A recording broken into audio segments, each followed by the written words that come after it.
Shalom and welcome to TBN Israel, the podcast. I'm Yair Pinto, and with me is... Yay, welcome back. It's great to be here, Mati. Good to see you in person finally. Yeah, you said they made us look very good in this intro to this podcast. All Photoshop. Yeah, I don't think I look like that. Well, great. So, Yay, what are we talking about today? Today we're going to ask the question, is Israel going to go into an all-out war against Hamas in the Gaza Strip? Meaning, like what we've seen in the beginning months of this... since this war started, with more reserve soldiers, more strikes on Hamas locations, and basically more divisions to join the party in Gaza. Let's cut this podcast short. Yes. Yes? You think yes? Okay. Or are we going to, keep talking, do some, limited operations to try and pressure Hamas to retrieve our hostages in a negotiation way? So I don't know exactly what's going to happen, but I'm leaning towards a full-scale war.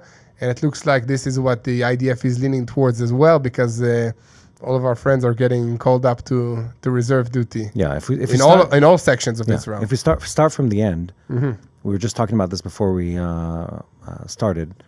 There's more people being called in now than I think ever since the war, since the first weeks of the war. Yeah.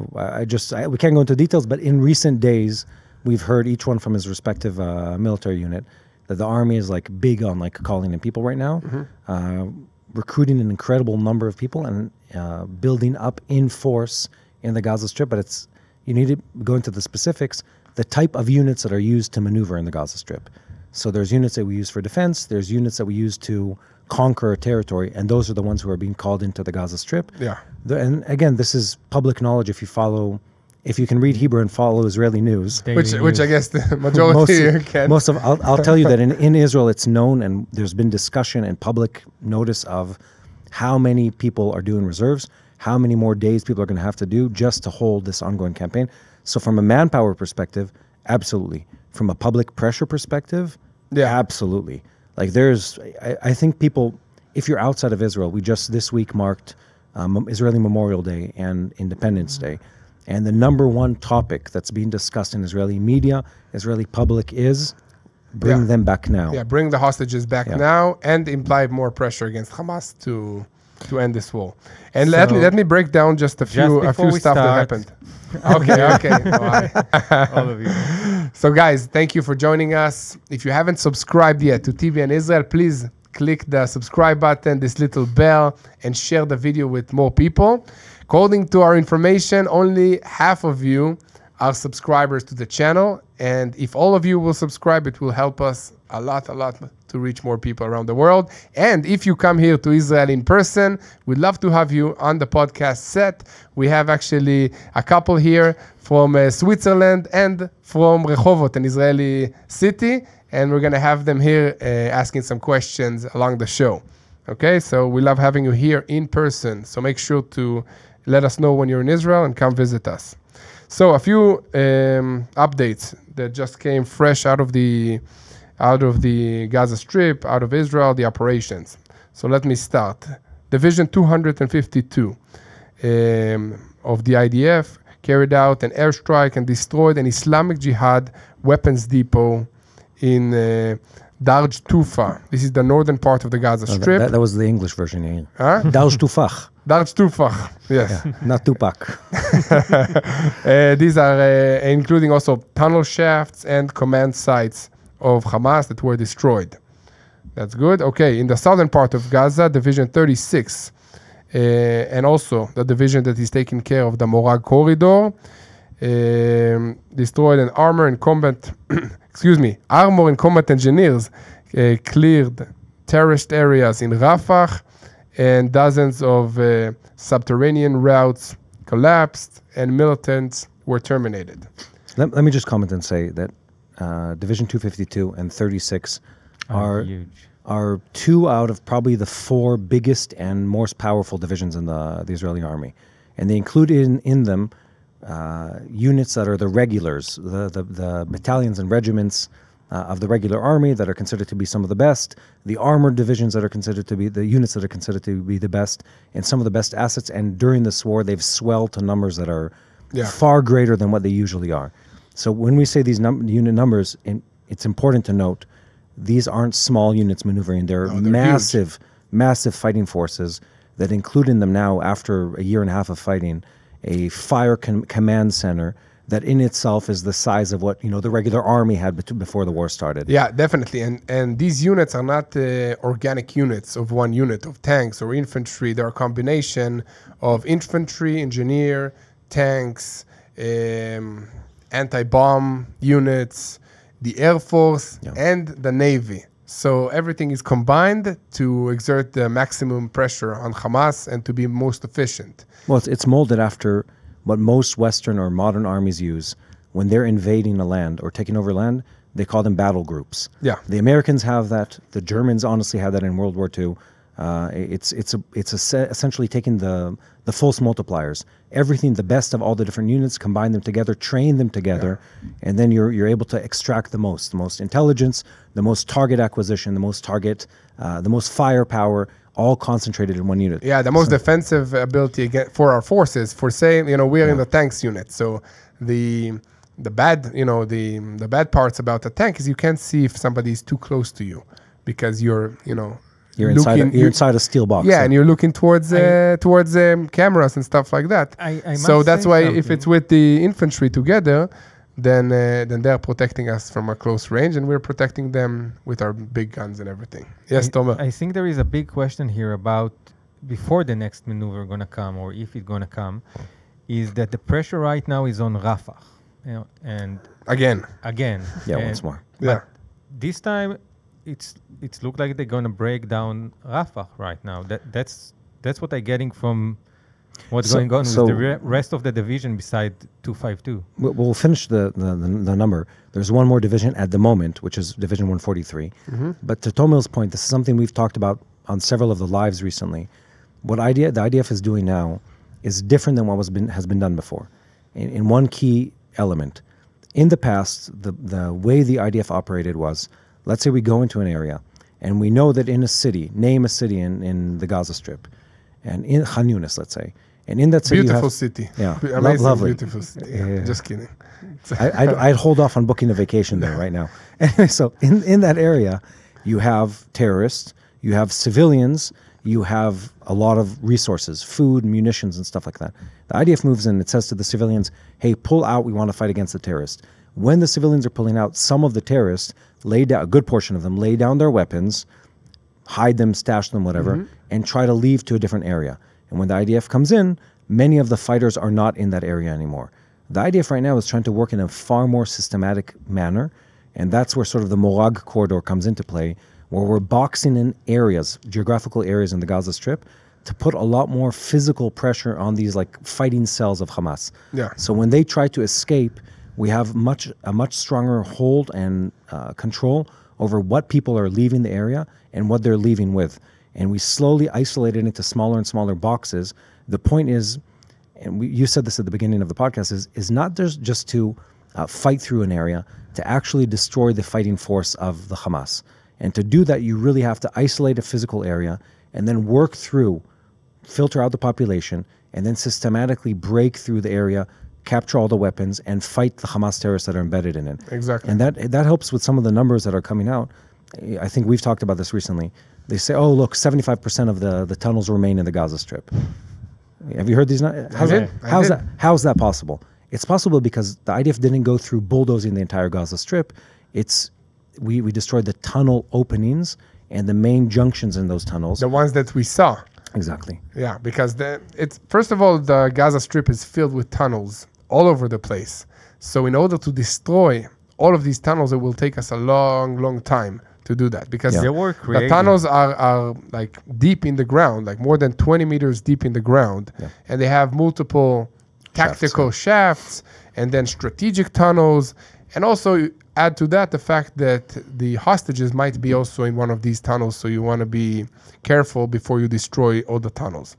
It also takes a lot of explosive devices to destroy each tunnel, and you need also to dig a long time. I mean, I've been there. It's a hard process to just locate them and then destroy the tunnels. Especially when you still have Hamas terrorists in the area. In the area attacking you. And the minute you leave, they get their tools out and they start digging again. Exactly. And it's very easy to dig in Gaza. But Tomer, before I want to move on to what you say, there is like crazy AI intelligence and technical abilities. I know you, Tomer.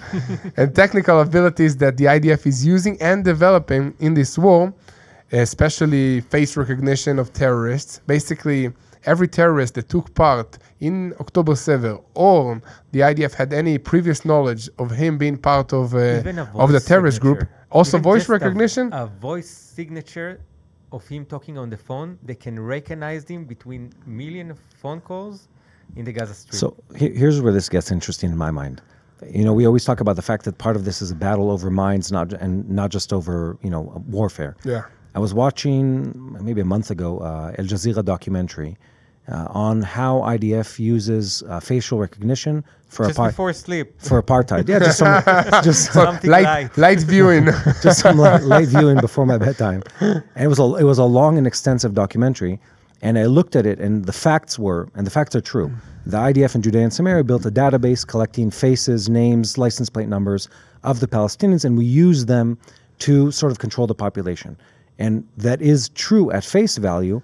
But the positive side of that is that allows us to only engage with the terrorists and those affiliated with terrorism and not have any kind of punishment that's across the population. Exactly. So when you build a database, you know who is the terrorist, who their brother, sister, father, grandfather are. What houses they own, Exactly. where they operate, where they meet. And then the people that are innocent and not affiliated don't get targeted by the defense forces that are trying to filter between terrorists and civilians. We're now trying to do the same thing in the Gaza Strip. Mm-hmm. The Gaza Strip lived without any Israeli presence from the end of 2005 all the way till 2023, or the end of 2023. That's a very long time where the majority of the population there, more than half of it, was replaced by young people. It's a very young population. So by remapping that, you can look at it and say, evil government, evil machine. Yes, that's one way to look at it. Another way to look at it is, if you're innocent, and you did not fight, you didn't attack Israeli civilians on October 7th, and you didn't wield an RPG to kill Israeli soldiers. You didn't stash weapons in your house. Then you have nothing to worry about. Exactly. Because we're trying to with pinpoint accuracy, identify evil versus good in that population, or more evil and less evil. Yeah, Mati, it would be a lot easier for the IDF just to bomb entire neighborhoods without notifying the population to leave and evacuate, without, creating a safe zone for the civilians to live and protecting them as they leave their communities to reach this safe zone. Because as they leave, Hamas is usually launching attacks against the civilian in order to prevent them from evacuating. Because Hamas is embedded within the civilian population. And just now, after the ceasefire collapsed, Hamas is enrouting its soldiers inside the most populated areas of the Gaza Strip. The attacks that we see against our forces close to the border are more lone wolf attack or small suicide squads of Hamas that basically pop out of a tunnel that the IDF did not discover yet, or discovered but didn't destroy it, and then fire an RPG and head back down. And they do that in combination with IEDs, explosive devices, to set traps for our troops. What happened in the last offensive against our troops next to the border was that Hamas exploded an IED, detonated an explosive device, and then additional forces came to rescue the injured, and then an ambush took place against the new forces with RPGs, with snipers, with AK-47. Classic Hezbollah style. Yeah. I was just thinking that. Back in Lebanon. Yeah. Second war and First war. That's how they used to do that. So, Mati, and the crazy thing is that with all the casualties that the IDF inflicted on Hamas, they are still recruiting, and they have plans to recruit additional 30,000 new fighters. And these fighters are below the age of 16. Yeah, so we've talked about this since, I think, day one of the war. The question always is, or the presented goal is, Israel wants to destroy Hamas as a fighting force, or Hamas as a movement. Yeah. And I think we've both said this from the beginning. There is no such thing as destroying Hamas as a movement altogether. It's an ideology. It's ideology, yeah. It's not a list of names. It's an ideology. It's a mechanism of that radicalizes people, that trains them to hatred, and then coerces them, forces them, manipulates them, blackmails them into using young men, women to exact violence against other people. And they're going to continue doing that as long as they have power. And I think that's really the big question here is we've tried, and I think the U.S. government has been involved in this, in trying to cut off the power sources of Hamas. The power sources are cash. The power sources are food. The power sources are humanitarian aid. Yeah. And we've tried again and again and again to cut that off without starving or hurting the population too much. And it's a really, really tight, it's a hard balance to play over there, because Hamas, what they do is they rob all the aid that comes in, and they immediately they tax their population. They use smuggling tunnels to bring in weapons, food, and then they sell it to their population. They bring in cash to pay people to go kill themselves.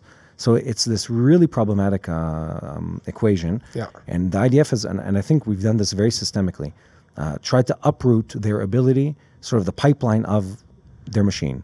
Pull out the cash flow. We've done that successfully to a great degree. Pull out the weapon flow. We've done that by holding the Philadelphia corridor. Pull out the ability to steal aid and resell it. And that's where things get really, really tricky. Because how do you prevent Hamas, who's a terrorist organization willing to kill for a sack of rice, how do you prevent them from stealing the goods and selling it to their population again? That's a tough question. And what the IDF is now thinking of doing, and especially doing that in the city of Rafah, which is in the southernmost city on the border between Gaza and Egypt, is to create a terrorist-free city. And the IDF is doing that by creating the Morag Corridor and the Philadelphia Corridor. So basically there's a strip of land that the IDF operated in it for a long time, and the population went in and out multiple times. So the goal is to scan everybody that goes back into that city, make sure he's not a terrorist, and then this will be a terrorist-free city that will receive humanitarian aid on a regular basis, because Hamas is not in control there. Yeah. So the idea is to take off Hamas battalion in Rafah, and from there to take back population to aid area that will be clean totally from terrorists and missiles. Yeah, it's tough, but that's a good plan, I think. I mean, it's a lot of effort for the IDF to carry out this plan, and at the same time, Israel is also, moving forward the initiative to provide aid and assistance to Palestinians who want to relocate out of the Gaza Strip. I don't know if, Tomer, you have a number of how many Palestinians already accepted this help, this plan, and moved out of Gaza? Number. It's around 30,000 that want to apply or try to apply. I can't say how I know this. I think maybe in a few months we can say. I've had several very interesting conversations lately. There's a whole lot of people in the Gaza Strip that want to get out.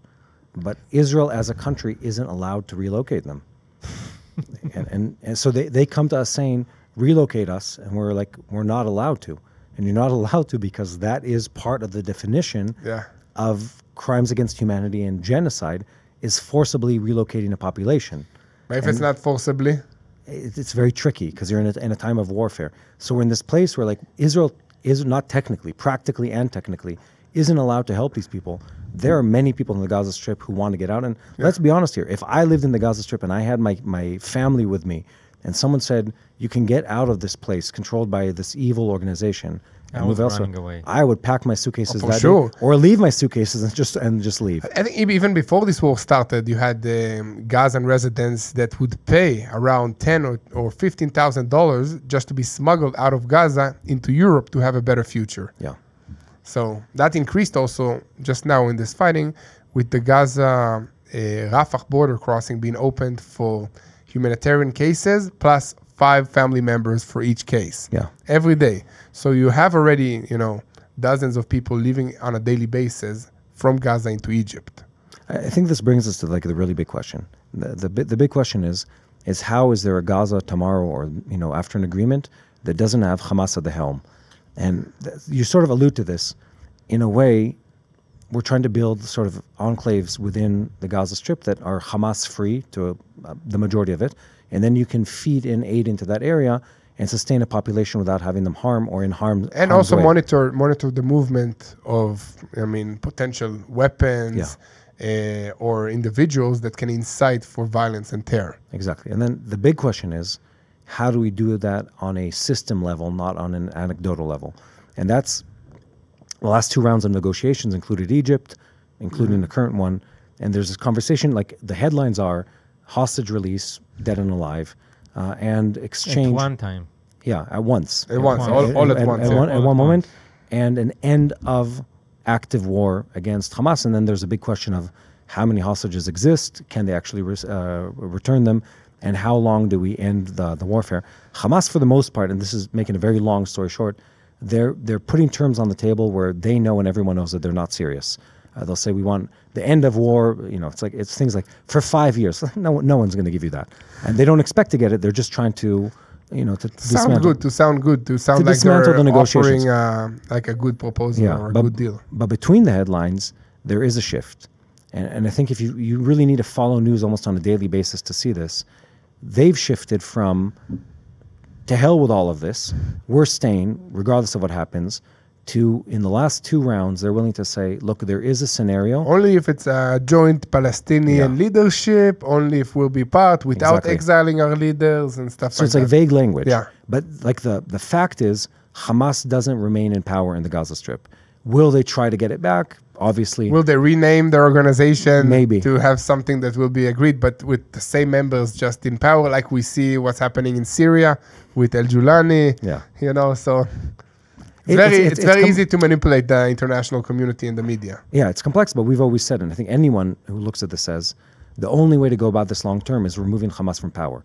You don't remove them from power, it's going to happen again. Their DNA is identical. It's not going to change. Why would you go through this whole thing again, knowing full well that all they do is manufacture the same, behavior? And moreover, they're going to put all the blame for the destruction of Gaza and educate the next generation in the Gaza Strip, if they remain in power, against Israel, to hate Israel even more. Absolutely. Like a new generation of kids that will just grow up hating Israel for the destruction that they see all around them in the Gaza Strip. Yeah, absolutely. Did you see these videos, Mati, before Gaza, before the war against Israel, that Gaza was this like nice place with beaches and the influencers in the hotels drinking coffee, espresso. You want to hear something funny? A little before the war, things like the summer before the war, me and some friends went on a biking trip around Gaza. I mountain bike, and we were looking for a place to sleep at night. I had suggested the hotel in Gaza. One of the suggestions was like a resort hotel. It was a really good price. And I look at this like, this doesn't sound familiar. It was a resort hotel on like the northern beach of Gaza. And I forget if it was like Airbnb. One of like those websites offered it as an option. And I showed my friends, like, this is hilarious. What if one day we could sleep at this place? So it was. I wonder if it's still there. It is. It is. It is, because it was in the headlines. Well, it was a couple of months ago, where there were it was like in the headlines in Gaza, where the sons and daughters of a bunch of Hamas leaders were having a party, like in a pool party in the Gaza Strip after one of the ceasefires. Maybe it's 6 or 8 months ago at this time. I forget. But yeah, there was like images that came out of that exact resort in northern Gaza. So look, there were beautiful places in it. I had the experience both as a civilian and as a soldier before we withdrew in 2005 to see what the Gaza Strip looked like. And there were Jewish communities that were beautiful on the coast. Yeah. And Gaza is a beautiful area. If you've been to Sinai, it's the same sort of land and sea. It's sandy beaches. It's warm weather. It's a very, very nice place. And it's also not bad for agriculture. I remember, all the lettuce. I love lettuce, by the way, guys. It's like my favorite thing in the world is to eat lettuce. It was so hard to find good vegetables in the U.S., by the way. Yeah, I missed familiar with this problem. Except for blueberries. Yeah. That's like, I ate it all day long, blueberries. It's side note here. my children and also several of our family members, if you ask them what a sign of true wealth is, they don't say private jets. They don't say homes. It's, can we eat blueberries every day? Yeah. Because it's so rare and expensive in Israel. So yeah, that was amazing. So I don't know where we're going with this, but I forgot. Gaza wasn't bad, and then Hamas destroyed it. That's where we were. Okay, that's for sure. So the place can be an amazing location, an amazing economic place for the civilian, as long as Hamas will be removed and disarmed of weapons. And this whole place can be demilitarized and focus on economy, on agriculture, on tourism. We did that in the past. And when Israel moved its population out of there, we left Hamas and the Palestinians there with the infrastructure, with all the greenhouses. Yeah. And sadly, what we're doing now is destroying these greenhouses because Hamas is digging underneath them tunnels, places rockets to fire at Israel in the cover of the greenhouses plastic on top. Look, people say, and I've said about the Gaza Strip, that these are people that don't love Israel. The Gaza Strip is the biggest open-air prison in the world. And those people aren't connected to the facts. The facts are, and we've recently done several very in-depth interviews on this topic, the Palestinian people have received more aid financially than any other people group in the world ever, period. And with that money, instead of building the water plants that they could have built, and the high-tech industry that could have been built, and the countless other industries that could have been built, there were many, many first world countries that gave them aid and knowledge and help and volunteers and and films to help, everything that could have been done to help. Their leadership took that money, and the first thing they did with it was stole it. They stole the money. Most of the billionaires in the Palestinian society, not all, but most of them, are sons and daughters, or the leaders and sons of daughters of Hamas and it's called Palestinian Authority leaders, who stole the money, they siphoned it out of the country, and many of them live in other countries. And then the second thing they did was terrorism. And there is no third place because that's what they... together. Yeah, that's what they did. There is no third place. They didn't also, as an afterthought, build good schools and education and high-tech and stuff like that. And they could have. With the amounts of money that they've received over the years, they could have been the Singapore of the Middle East. With the amount of concrete that they invested in the tunnels, they could have been Hong Kong. Yeah, exactly. Yeah. They could be. They could have the trains of Hong Kong. With the knowledge of underground tunnel infrastructure, they should have. Yeah. No, and you look at this, and it's we consider these things in the present. Oh, where is it now? There is an alternative reality where they weren't led by the worst leaders in history. There is an alternative reality where Hamas, a death-desiring organization, didn't lead the people of Gaza into doom and destruction. And in that reality, they could have been a prosperous, educated, happy, thriving economy and society. With economic relationships with Israel. And many other countries in the world. By the way, even during the wartime, we had Palestinian workers coming to work in Israeli communities before October 7. Yeah. And also after October 7th. True. Yeah. And also, many of them with medical needs would come to Israeli hospitals to receive treatment, including sons and daughters of Hamas terrorists. Yeah, it gets bizarre. Very, very weird and complicated. It gets bizarre when you start talking about the facts. But I'm saying all of this because we're caught up in this moment of, look at what's happening in the Gaza Strip. Look at the destruction. Look at the death. And it's like, it didn't have to be this way. And it doesn't have to continue being this way. And the only key to changing this, this vicious loop that they're stuck in, repetitive cycle of destruction, is breaking Hamas off, the Gaza Strip. And let's be honest here, is getting something better for the Palestinian Authority too, because they're not, star. They're not the best. They're not star leaders even on the best of their days. Exactly. And there needs to be a way to do that and to push for that. And I think we've seen some of those voices within Palestinian people calling for something different. But Hamas responds to those voices saying, hey, we'd rather not bring death and destruction again and again and again to our people. They respond to that in a very clear set of actions. They kill all the demonstrators. Yeah, exactly. And so we had a few demonstrations in the Gaza Strip and then multiple executions against these demonstrators. So they're still going on, the demonstrations? Yeah, they still, from time to time, people are more careful. But yeah, there is a big movement, especially in the areas that Hamas less engaged to demonstrate against Hamas.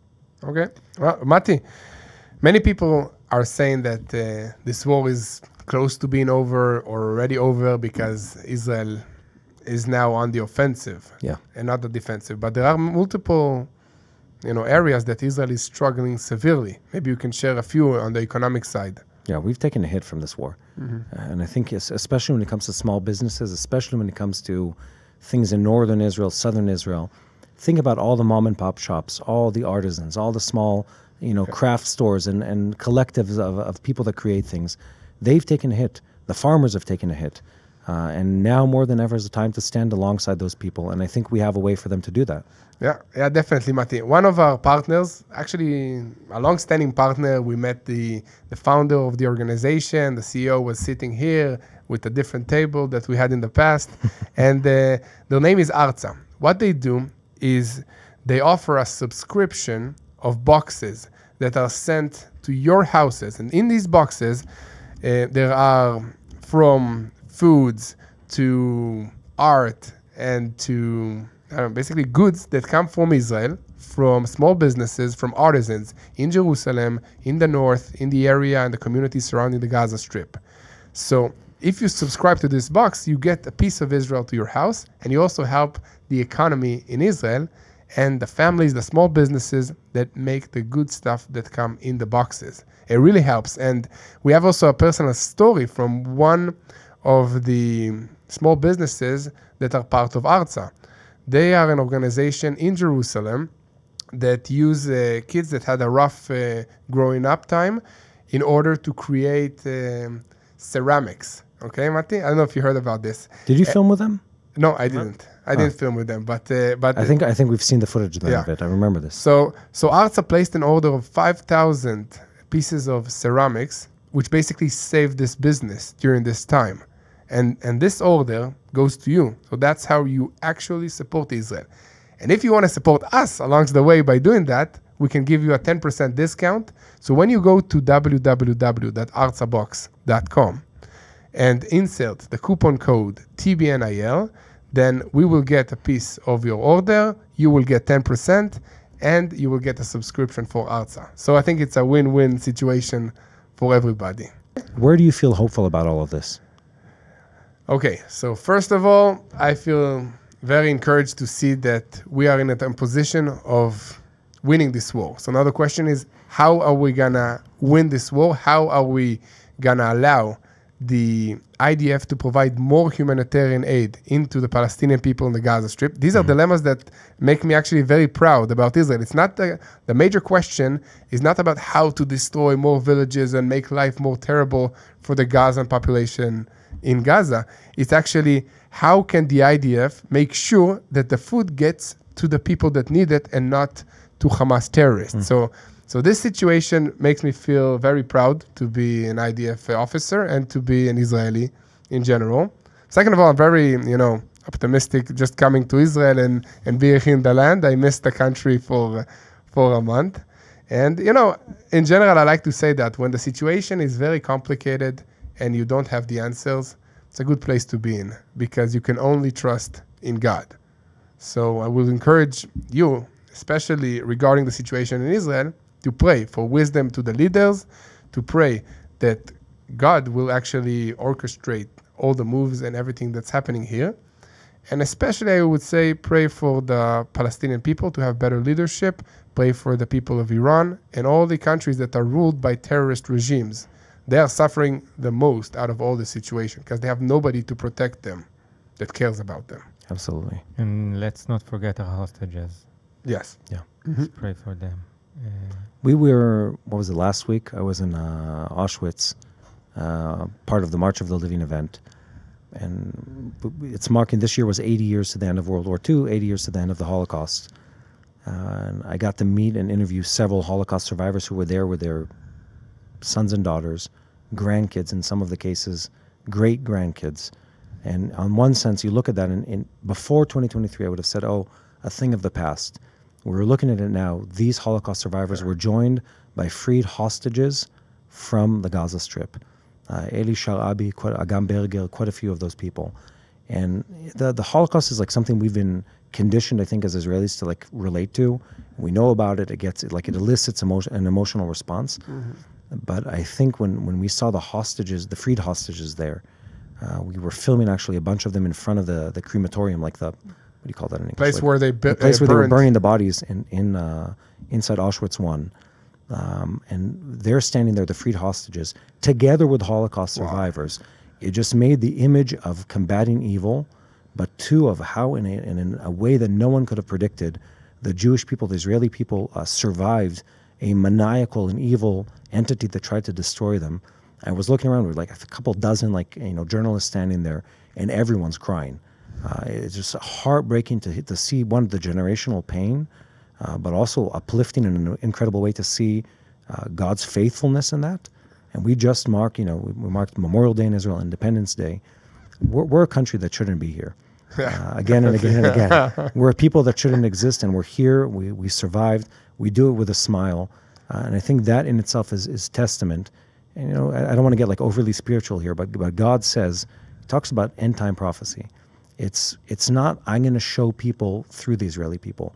It's going to be, the things are going to be so hard, and it's going to be so rough for the people in Israel, that because of that, the fact that they're victorious and the fact that they survived, everyone will know that God was faithful. Yeah. And that's where we are today.